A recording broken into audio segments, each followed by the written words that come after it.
Hello everyone, so today I want us to think about money and how to build wealth. And there's three components to that conversation, which would be how much money are you taking home, so how much income do you have, monthly, yearly.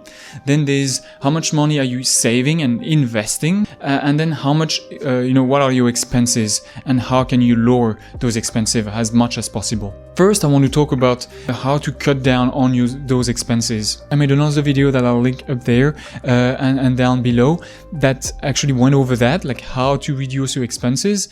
Because expenses, trying to understand those and reduce those as much as possible, that's really like the basic of any financial plan. And that consideration applies to everyone, because even if your income is increasing, you want to make sure that your expenses don't increase at the same rate and you have like lifestyle inflation along with your income. I mean, you can, it's just not the best way in order to build wealth. But there's a limitation on how much that's going to build wealth. There's so much you can do before you end up living in a shoebox and eating rice for all your meals. There's so much you can do. So it's important to think about it, just because if you don't, then, it's potential returns that you're missing on. But it's not everything. Like if you want to build massive amount of wealth, it's not by reducing all your expenses and cutting down on everything, including your enjoyments, that you're gonna do that. So in this video, I want us to focus mostly on how to make an income and increase your income. So that would be full-time employment. Then there's like side hustle and entrepreneurship, and we'll touch base quickly on investing. And I'll actually start with that piece, because investing, you should view, trying to save more and invest that money, not as a burden, to be like, I can't spend that money, I need to reinvest it. Don't view it this way. Instead, view it as an opportunity that, the money that you put into your investment, the earlier, the sooner you do that, the younger, you're investing your money, the more valuable it will be, because it has more years to grow. And that's the power of compounding interest. That's why it's so beautiful. Like $10,000 that you invest when you are 22 years old is much more valuable than $10,000 you invest when you're 50, at least like when it comes to your retirement. So first of all, you want to think about your full-time job potentially as a launch pad. If you have a side hustle, or you want to start your own business, you probably want at first to have a full-time job and view this as the platform, what's going to help you pay for your bills, and actually pay for the growth of your side hustle and your business, while you spend time during your free time on that side hustle, on that business. It's kind of like a platform to help you bounce back higher. Now that we talked about the full-time job, let's talk about how to really take the most out of your full-time job. First of all, you want to maximize any benefit that you get through work. Okay, that could be dental, maybe like a gym membership that get paid, glasses, and even like time off, vacation, and potentially like sick days and personal days. All those, you want to maximize those, because these days can be used to work on the side, on your side hustle. There's also the work from home policy that's getting more traction, especially like these days with the pandemic type of situation. Simply because working from home, as long as it's as productive for you and you enjoy it, it saves you on commuting costs. Okay, let's say you have to commute 2 hours every day to go to work and back. Well, if you work from home, you save on 2 hours. 2 hours where you're not getting paid, nothing. It's a pretty big waste of time. So you want to try to save on those time and spend these 2 hours instead working on your side hustle. Another potentially big part of that full-time job is to think about equity. And that can be true for any type of business, but it is especially true when it comes to, let's say, smaller businesses, startups. However, this should be more seen as a potential bonus, and potentially one day it's gonna pay out. You shouldn't bank on it, simply because the probability of it actually paying out is extremely low. The difference compared to, I guess, like a lottery ticket is at least lottery ticket, it's pure luck base, at least with some equity and with like a business equity. You have a bit more data and you can actually do something to make it move in the right direction. And one thing also that you want to look at is, if you want to consider, getting some equity into the company, you want to really think about the management. The management of the company is honestly, along with, of course, like the idea, you want to make sure that the idea makes sense and it has potential. But aside from that, management is hugely important. Especially the smaller the businesses, the more impact that's going to have. Because inevitably, when you try to build a business, and even more so if it's like an innovative business that's not really been tried and proven before, you're gonna go through some rough patches along the way. And that's when having a strong management that truly believe and will never let it go, this idea that this business is gonna be successful, can be night and day, okay? Because if you get a feel that the management isn't 1,000% in, and at the first downturn in the business, they're gonna escape from it and then give up, basically.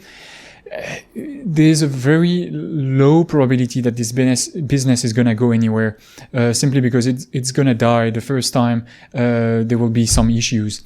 So you want to make sure that you like and believe in the management, and that it's gonna follow through no matter what into this idea, into this business venture. And you really want to approach that as if you're an investor, and look, as I said, look at the management, look at the product, at the future. Like, do you believe that its business has potential, and big potential in the future, or not? Another point with equity as well is, typically there is vesting period, meaning that if you get hired and get some equity, there will be a vesting period where it means basically over, every month or every year, you will be vesting extra equity, meaning that when you sign the contract, you don't get the full amount of equity. And that's basically in place so that people don't just sign the contract, take the equity, and then just leave, like a couple months later. Then the next piece would be to get a raise and negotiate your salary.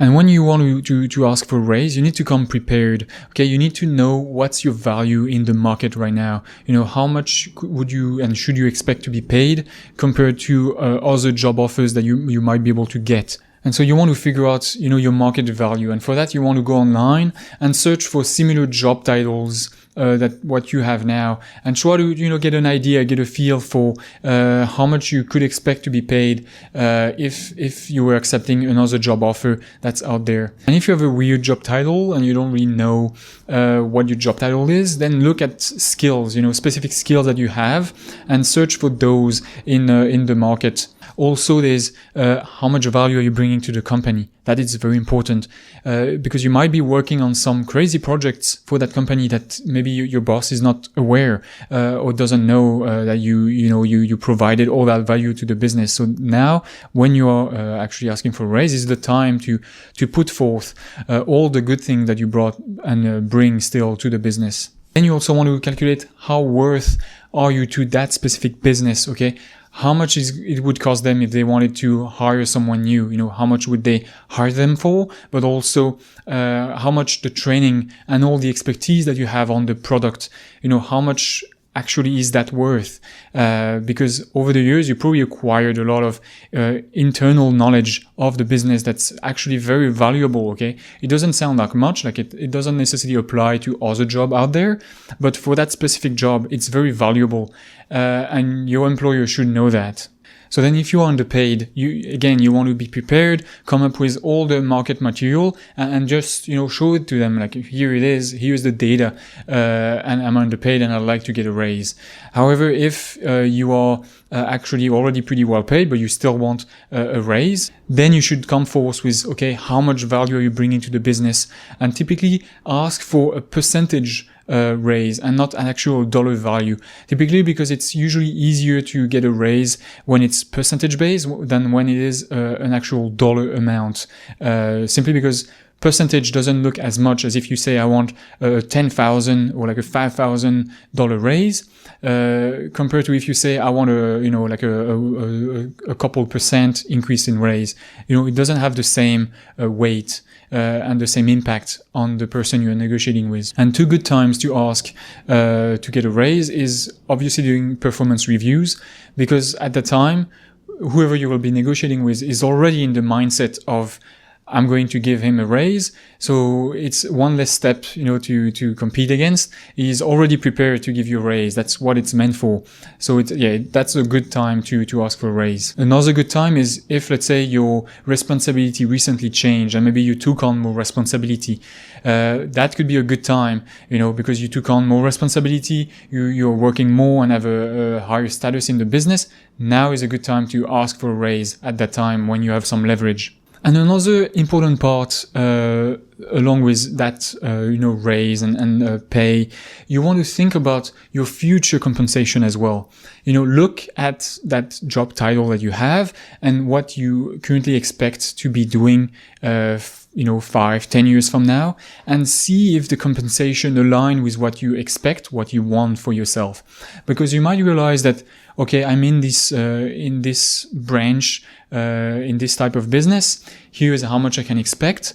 But you might realize that, well, that's not enough. Like, I didn't realize I'm going to be stuck at that amount. I'm not satisfied with that. And it might spark an idea to either change completely, go from marketing straight to some coding, maybe you'll get back into school to reach this new goal that you have. Or it could also be simply a slight adjustment, because sometimes, a certain type of marketing might be paying way less than another type of marketing. And it might be a simple, change, where you just need to acquire a couple more skills, which will unlock huge potential for the future. So that's something you want to think about, be a few steps ahead of the game, plan already for the future, because you might not like what you see and it will potentially impact your decision for the coming future. So that was for the full-time job. Now we'll talk about the side hustle and any entrepreneurship. Because an interesting piece is that most people, they will have a side hustle for as long as they don't have a full-time job. And then as soon as they find a full-time job, they stop the side hustle. That's, if you want to build more wealth, ideally you would have the full-time job and also a side hustle. Now the question will be, how do you find your side hustle? Like, what is a good side hustle for you? You want to think about all your passions, all the skills that you have, all the things that you are good at. It could be hard skills, soft skills. Also all the things that you like spending time doing. Think about all those and compile a list of all those and try to see if there is any crossover, because potentially there is, and you might end up finding a side hustle or even some kind of business idea that will mix all those together and make it so much easier for you to work on that side hustle or business idea. Because it's so much easier to work on something and make money when you actually loved doing it, than if it's, a pain and you need to force yourself. Especially when you already have a full-time job that's probably going to take you, 40 hours a week. If you then on top of that need to add a side hustle or, like you start a business venture on something that, honestly, it's not that great. I don't really like it. You're going to be miserable. Like working 40 hours a week already, is pretty drainful. If on top of that you add all your free time going into something that you don't really like just to make money, I don't really believe that it is sustainable in the long term. You're probably gonna give up at some point. So ideally, you find these ideas that actually you enjoy doing and you don't really see it as work.